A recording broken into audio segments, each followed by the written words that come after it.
Hi friends, welcome to my channel. ఒక update అయితే నేను మీ ముందుకు తీసుకురావడం జరిగింది ఫ్రెండ్స్.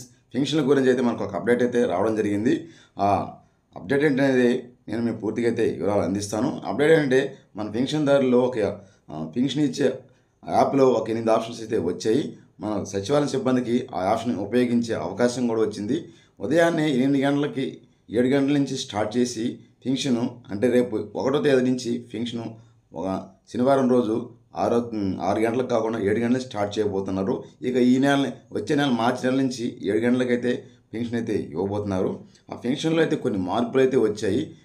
ఆప్షన్ అంటే 300 మీటర్లకి లోపే పెన్షన్లు ఇవ్వాలి అనే వాళ్ళని మన ప్రభుత్వం చెప్తుంది. జియో ట్యాగ్ చేస్తున్నారు కాబట్టి ఇంటింటికి పోయి ఇవ్వాలి. ఇవ్వలేని వాళ్ళ పరిస్థితి ఆసుపత్రుల్లో కొన్ని దగ్గర అక్కడ వాళ్ళ పరిస్థితులు ఏంటనే విషయానికైతే ఇక్కడ ఆప్షన్స్ అయితే 8 ఇచ్చారు. ఆ విషయాలను పూర్తిగా మీకు నేను తెలియజేస్తాను.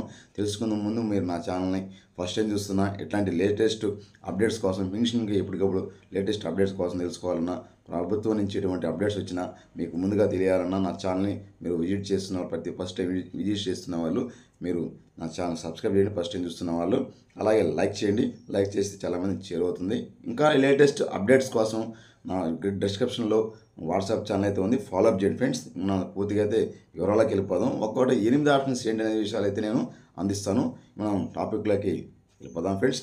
మనం అయితే టాపిక్లో భాగంగా 8 ఆప్షన్స్కి మన ప్రభుత్వం అయితే కూటమి ప్రభుత్వం వచ్చినప్పటి నుంచి 6 గంటలకే ఇంటింటికి వెళ్ళి పెన్షన్ ఇవ్వడం అనేది సచివాలయ సిబ్బంది ద్వారా పంపిణీ చేయడం జరుగుతుంది. కాబట్టి 6 గంటలకు ఉదయాన్నే వెళ్ళిపోవడంతో కానీ 6 గంటలకే ఇవ్వడం ఎందుకని సచివాలయ సిబ్బందిని దృష్టిలో పెట్టుకొని చంద్రబాబు నాయుడు గారు 7 గంటల నుంచి పంచండి అనేసి, కాకపోతే ప్రతి ఇంటికి వెళ్ళి పెన్షన్ ఇవ్వడం అనేసి చెప్పడం జరిగింది. కాబట్టి 5 గంటల్లో 6 గంటల లోపు పూర్తి చేయండి. మీకు ఇచ్చినటువంటి సెక్టార్లు ఏదైతే ఉంటుందో మీకు ఇచ్చినటువంటి 50 మంది పెన్షన్లు లేదా మీకు 60 మంది పెన్షన్లు ఇచ్చారో ఆ సెక్టార్ అనేది మీరు పూర్తిగా సాయంత్రం చేయమని చెప్పడం జరిగింది. కాబట్టి కొంతమంది లేని వాళ్ళ పరిస్థితి ఏంటి అనే విషయాలు ఇక్కడ ఆప్షన్స్ ఏవే వచ్చాయని చెప్తాను. ఎందుకంటే కొంతమంది బాగలేక సమయానికి ఆసుపత్రులు జాయిన్ అయ్యారు. వాళ్ళ పరిస్థితి ఏంటి అనే విషయానికి ఇక్కడ ఆసుపత్రులు చేరారు అనే ఆప్షన్ అయితే దాంట్లో ఉంది. ఆసుపత్రులు చేరారు అనే ఆప్షన్ పెట్టుకొని వాళ్ళ ఆసుపత్రికి వెళ్ళి అక్కడికి వెళ్ళి ఇచ్చే అవకాశం అయితే ఉందన్నమాట. ఇందులో 8వ ఆప్షన్, ఫస్ట్ ఆప్షన్ అదే ఉంది. తర్వాత రెండో ఆప్షన్ ఏముందంటే వృద్ధాశ్రమం దగ్గరలో ఉన్నటువంటి వాళ్ళకి సచివాలయం వాళ్ళ పరిధిలో ఉన్నటువంటి వృద్ధాశ్రమంకి వెళ్ళేటప్పుడు వృద్ధాశ్రమం ఆప్షన్ అయితే పెట్టుకుంటే వృద్ధాశ్రమంలోనే వాళ్ళకి అక్కడే పెన్షన్ పొందొచ్చు అనమాట. అంటే వాళ్ళకి ఇంటింటికి వెళ్ళే అవకాశం లేదు కాబట్టి. తర్వాత ఎవరైనా తీసుకోలేని పక్షంలో 1వ తేదీ తీసుకోలేకపోయారు, 2వ తేదీ కూడా ఆదివారం సెలవు ఉంది కాబట్టి 3వ తేదీ తీసుకోవాలి. 1, 2, 3 ఉన్నారనుకోండి, వాళ్ళు సచివాలయం దగ్గరికి వెళ్ళి తీసుకునే ఆప్షన్ కూడా ఇచ్చారనమాట. అంటే ఇప్పుడు ఈ మధ్య జియో ట్యాగ్ చేయడం, జీపీఆర్ఎస్ పెట్టడం జరిగింది కాబట్టి ఈ వెసులుబాటు సచివాలయ సిబ్బందికి అయితే పూర్తిగా కల్పించారనమాట. వాళ్ళు అక్కడ సచివాలయం దగ్గర సచివాలయం ఆప్షన్ పెట్టుకొని ఇవ్వచ్చు అనమాట. కాబట్టి ఆ వెసులుబాటు కూడా ప్రభుత్వం వాళ్ళకి కల్పించింది. తర్వాత వికలాంగ విద్యార్థులు ఎవరైతే ఉంటారో ఆ వికలాంగ విద్యార్థులకి అకౌంట్లో డబ్బులు వేస్తామని చెప్పడం జరిగింది. కాబట్టి వాళ్ళకు కూడా అలా చేయని వాళ్ళకి సెక్రటరీలు వాళ్ళు ఇచ్చేవాళ్ళు, పెన్షన్ ఇచ్చే సిబ్బంది ఎవరైతే ఉంటారో అక్కడికి వెళ్ళేసి పాఠశాలలో విద్యార్థులు ఎవరైతే ఉంటారో పాఠశాల విద్యార్థులు అనే ఆప్షన్ పెట్టుకొనేసి కళాశాల వికలాంగులు అనేసి ఆప్షన్ ఒకటి ఉంటుంది. ఆ ఆప్షన్లు పెట్టుకొనేసి వాళ్ళు అక్కడ కూడా వాళ్ళకి ఇచ్చే అవకాశం అయితే కల్పించిందనమాట.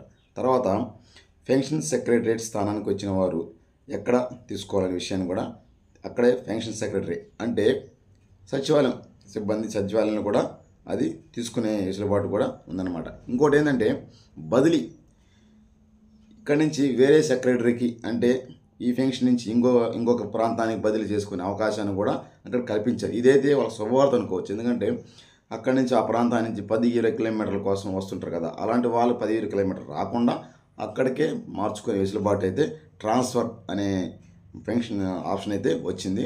ఆ సెక్రటరీ అక్కడ మీరు వెళ్ళి దగ్గరలో మీరు ఎక్కడైతే ప్రతి నెల తీసుకుంటున్నారో అక్కడికి వెళ్ళేసి దీని అయితే బదిలీ చేసుకునే వెసులుబాటు అయితే కల్పించింది అనమాట. అదేనమాట మనకైతే 5వ ఆప్షన్.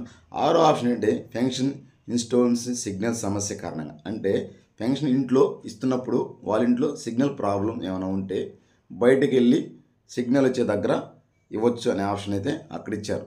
అందుకని ఆ ఆప్షన్ పెట్టుకొని కూడా వాళ్ళకి ఇచ్చే అవకాశం కల్పించింది. కాబట్టి ఇప్పుడు సచివాలయ సిబ్బంది కొంచెం ఈజీగా ఎక్కడైతే నెట్వర్క్ ఉంటుందో అక్కడ ఇచ్చే అవకాశం అయితే ఉంటుందన్నమాట. ఇంకొకటి ఏంటంటే ఉదయాన్నే మనం ఎన్ఆర్జీసీ పనులకు వెళ్ళాము, పెన్షన్ కోసం వెయిట్ చేయాలి అంటే 2 పనులు ఒకేసారి కావడం కష్టం కదా. కాబట్టి ఎన్ఆర్జీసీ పని వృధా చేసుకోవడం దేనికనే ఉద్దేశంతో ఎన్ఆర్జీసీ అనే ఆప్షన్ కూడా వర్క్ సైట్ అని ఇచ్చారు. ఎన్ఆర్జీసీ వర్క్ సైట్ అని ఇచ్చారు. అందులో పెట్టి కూడా ఎన్ఆర్జీసీ ఎక్కడైతే వర్క్ చేస్తామో అక్కడికి వెళ్ళి కూడా ఇచ్చే అవకాశాన్ని అందులో ఆప్షన్ అయితే కల్పించారు. తర్వాత కొంతమంది బంధువుల ఇంటికి వెళ్ళారు. ఇప్పుడు బంధువుల ఇంటికి వెళ్ళి అక్కడే ఉంటున్నారు, బాగలేక ఏదో ఆరోగ్యం సమస్యలో వాళ్ళు అక్కడికి వెళ్ళి వాళ్ళు అక్కడే ఉండి ఆసుపత్రి దగ్గర ఉన్న వాళ్ళు అక్కడే ఉండి చూపించుకుంటున్నారు. పట్టణంలో బంధువుల ఇంట్లో హాస్పిటల్ దగ్గర నుంచి చూపించుకున్నారు. అలాంటి వాళ్ళ పరిస్థితి ఏంటంటే మళ్ళీ హుటాహుటిన రావాల్సి ఉంటుంది పెన్షన్ కోసం. అలాంటి వాళ్ళకి కూడా ఇబ్బంది లేకుండా ఇదొక శుభవార్త కూడా అనుకోవచ్చు అనమాట. కాబట్టి బంధువుల ఇంట్లో ఉండి తీసుకునే వెసులుబాటు పెన్షన్ ఆప్షన్ అయితే ఇచ్చారు. ఆ ఆప్షన్ కూడా ఎంచుకొని పెన్షన్ ఇవ్వచ్చు. కానీ ఇవన్నీ ఆప్షన్ అని వాళ్ళు మనం ఇచ్చే సచివాలయ సిబ్బంది, మన పెన్షన్ ఇచ్చే సిబ్బంది ఉపయోగిస్తే మాత్రం చేసుకోవచ్చు. లేదంటే వాళ్ళకి అవకాశం ఉన్నది బట్టి వాళ్ళు ఉపయోగించి ఇచ్చే అవకాశాన్ని సచివాలయం సిబ్బందికి ఈ ఆప్షన్ అయితే కలిగించింది ప్రభుత్వం. ఎందుకంటే కొన్ని ఇబ్బందుల వల్ల. కాబట్టి ఈ ఆప్షన్ అనేది సచివాలయ సిబ్బంది వాడితే మాత్రమే అందరికీ ఉపయోగపడుతుంది, లేకపోతే లేదు. అది వాళ్ళ అవసరాన్ని బట్టి వాళ్ళైతే వాడతారనేసి మనకైతే దీనికి తెలుస్తుంది అన్నమాట. ఇది ఫ్రెండ్స్, ఈ 8 ఆప్షన్స్ అనే విషయాన్ని అయితే మీకు ఒక్కొక్కటిగా నేనైతే చెప్పాను, మీకు అర్థమైంది అనుకుంటాను. అలాగే కొత్త పెన్షన్లు అయితే మీకు ఇంకా దాని గురించి అయితే మనకు అప్డేట్ రాలేదు. ఎప్పటికప్పుడు అప్డేట్ అయితే నేను పెన్షన్ గురించి ఇస్తాను. మా ఛానల్ని సబ్స్క్రైబ్ చేసి మీరు ఫాలో చేస్తున్నారని కోరుకుంటున్నాను ఫ్రెండ్స్. చిన్న పొరపాట్లు తడబాట్లు ఉంటే మన్నించండి ఫ్రెండ్స్. జై హింద్ ఫ్రెండ్స్.